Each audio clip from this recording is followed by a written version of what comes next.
Hi friends, പുതിയൊരു വീഡിയോയിലേക്ക് എല്ലാവർക്കും സ്വാഗതം.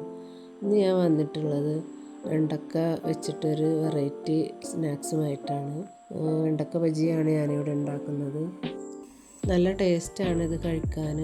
ഇത് കൂട്ടി കഴിക്കാനായിട്ട് ഞാനൊരു ചമ്മന്തി കൂടി ഇതിന് ഉണ്ടാക്കുന്നുണ്ട്. അപ്പോൾ എൻ്റെ ചാനൽ ആദ്യമായിട്ട് കാണുന്ന കൂട്ടുകാരുണ്ടെങ്കിൽ സബ്സ്ക്രൈബ് ചെയ്യാൻ മറക്കരുത്. വീഡിയോ ഇഷ്ടമാവുകയാണെങ്കിൽ ലൈക്ക് ചെയ്യാനും ഫ്രണ്ട്സിലേക്ക് ഷെയർ ചെയ്ത് കൊടുക്കാനും മറക്കരുത്. അപ്പോൾ നമുക്ക് വേഗം വീഡിയോയിലോട്ട് പോകാം. ഇതിനായിട്ട് ഞാൻ എടുക്കുന്നത് എൻ്റെ അടുക്കളത്തോട്ടത്തിൽ തന്നെ ഉണ്ടായിട്ടുള്ള വെണ്ടക്കയാണ്. എനിക്കൊരു കുഞ്ഞു അടുക്കളത്തോട്ടമുണ്ട്.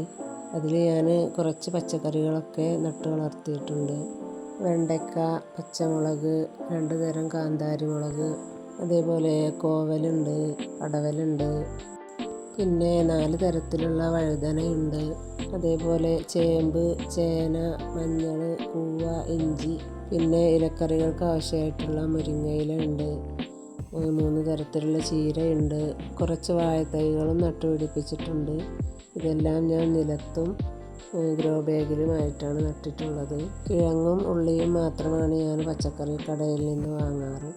ബാക്കി ഒരുവിധം പച്ചക്കറികളെല്ലാം എനിക്ക് എൻ്റെ തോട്ടത്തിൽ നിന്നും കിട്ടാറുണ്ട്. സ്ഥല സൗകര്യമുള്ളവർ കുറച്ച് പച്ചക്കറിയെങ്കിലും വീട്ടിൽ വളർത്തണം എന്നാണ് എനിക്ക് പറയാനുള്ളത്. നമുക്കും നമ്മുടെ മക്കൾക്കും വിഷമയമില്ലാത്ത പച്ചക്കറികൾ കഴിക്കാമല്ലോ. അപ്പോൾ നമുക്ക് ബജി ഉണ്ടാക്കാൻ തുടങ്ങിയാലോ. ഇതിനായിട്ട് നമുക്കൊരു ബൗളിലേക്ക് 1 കപ്പ് മൈദമാവ് ഇട്ട് കൊടുക്കാം. 2 സ്പൂണ് കടലമാവ് ഇട്ട് കൊടുക്കാം. പിന്നെ ഞാനിവിടെ കാശ്മീരി ചില്ലി പൗഡറാണ് ഇട്ട് കൊടുക്കുന്നത്. ബാറ്ററിന് നല്ലൊരു കളർ കിട്ടാൻ വേണ്ടിയാണ്. 1/4 ടീസ്പൂൺ മഞ്ഞൾപ്പൊടിയും ആവശ്യമായിട്ടുള്ള ഉപ്പും 1 നുള്ള് സോഡാപ്പൊടിയും ഇട്ട് കൊടുക്കാം. സോഡാപ്പൊടി വേണ്ടവർ ഇട്ട് കൊടുത്താൽ മതി, ഓപ്ഷനിലാണ്. വേണ്ടാത്തവർക്ക് സ്കിപ്പ് ചെയ്യാവുന്നതാണ്. 1/4 ടീസ്പൂൺ കായപ്പൊടി കൂടി ഇതിലേക്ക് ചേർത്ത് കൊടുത്തിട്ടുണ്ട്. പിന്നെ 1 സ്പൂണ് അരിപ്പൊടി ഇട്ട് കൊടുത്ത് ഇത് നല്ലതുപോലെ മിക്സ് ചെയ്യാം.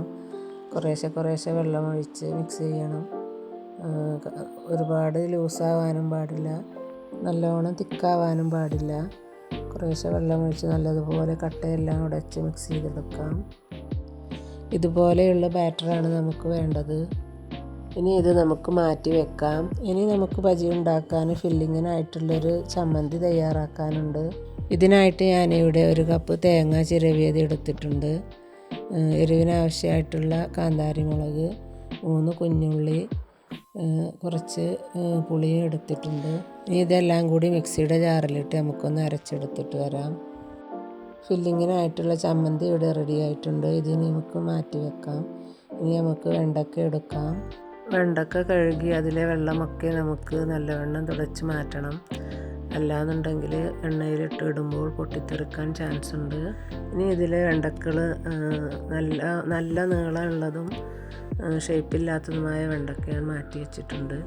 ഇനി ഓരോ വെണ്ടക്ക എടുത്തുകൊണ്ട് നമുക്ക് കത്തി വെച്ചോ ഫോർക്ക് വെച്ചോ കീറിയെടുക്കാം. ഞാനിവിടെ ഫോർക്ക് വെച്ചിട്ടാണ് പൊളിച്ചെടുക്കുന്നത്. അത് ഫുള്ളായിട്ട് പൊളിക്കേണ്ട ആവശ്യമില്ല. അതിൻ്റെ ഉള്ളിലത്തെ സീഡ്സ് എല്ലാം എടുക്കണം, ഫുള്ളായിട്ട് എടുക്കേണ്ട.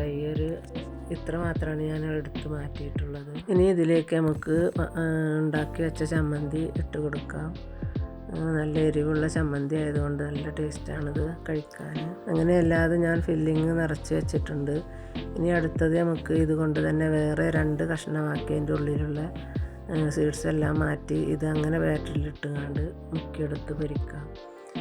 ബജി ഉണ്ടാക്കാനായിട്ട് ഞാനിവിടെ ഓയിൽ അടുപ്പത്ത് വെച്ച് നല്ലോണം ചൂടായി വന്നിട്ടുണ്ട്. ഇനി നമുക്ക് ഓരോ ബജിയും ഉണ്ടാക്കിയെടുക്കാം.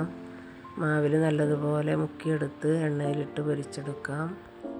2 മിനിറ്റ് തീ നല്ലതുപോലെ കുറച്ച് വെച്ച് വേവിക്കണം. ഉള്ളിലുള്ള വെണ്ടക്ക വെന്ത് കിട്ടണം. ഇപ്പോൾ നമ്മുടെ ഫില്ലിങ് നിറച്ച വെണ്ടക്ക ബജി ഇവിടെ റെഡി ആയിട്ടുണ്ട്. ഇനി നമുക്ക് പൊളിച്ച് വെച്ച വെണ്ടക്ക ഓരോന്നായി ബാറ്ററിലിട്ട് മുക്കി പൊരിച്ചെടുക്കാം. അപ്പോൾ നമുക്ക് ഇതും ഇവിടെ റെഡിയായി വന്നിട്ടുണ്ട്. ഇത് നമുക്ക് എണ്ണയിൽ നിന്നും കോരി മാറ്റാം.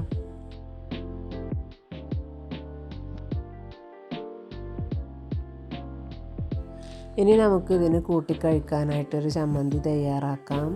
ഇതിനായിട്ട് മിക്സിയുടെ ജാറിലേക്ക് ഒരു വലിയ ഉള്ളി കഷ്ണങ്ങളായി ഇട്ട് കൊടുത്തിട്ടുണ്ട്. 1 സ്പൂണ് കാശ്മീരി ചില്ലി പൗഡറും ആവശ്യത്തിനായിട്ടുള്ള ഉപ്പും കുറച്ച് പുളിയും കൂട്ടി അരച്ചെടുക്കാം. അപ്പോൾ നമ്മുടെ ചമ്മന്തി ഇവിടെ റെഡി ആയിട്ടുണ്ട്. ഇതിലേക്ക് നമുക്ക് 1 ടീസ്പൂൺ വെളിച്ചെണ്ണ ഒഴിച്ചെടുത്ത് നല്ലതുപോലെ മിക്സ് ചെയ്തെടുക്കാം. ബജി കൂട്ടി കഴിക്കാൻ ഇത് നല്ല ടേസ്റ്റാണ്. ഈ റെസിപ്പി നിങ്ങളൊരു പ്രാവശ്യമെങ്കിലും ട്രൈ ചെയ്ത് നോക്കണം. അപ്പോൾ നമ്മുടെ വീഡിയോ എത്രയേ ഉള്ളൂ. വീഡിയോ ഇഷ്ടമായാൽ സബ്സ്ക്രൈബ് ചെയ്യാനും ഷെയർ ചെയ്യാനും മറന്നു പോകല്ലേ. അടുത്തൊരു വീഡിയോയുമായി വീണ്ടും കാണാം. അതുവരേക്കും ബായ്.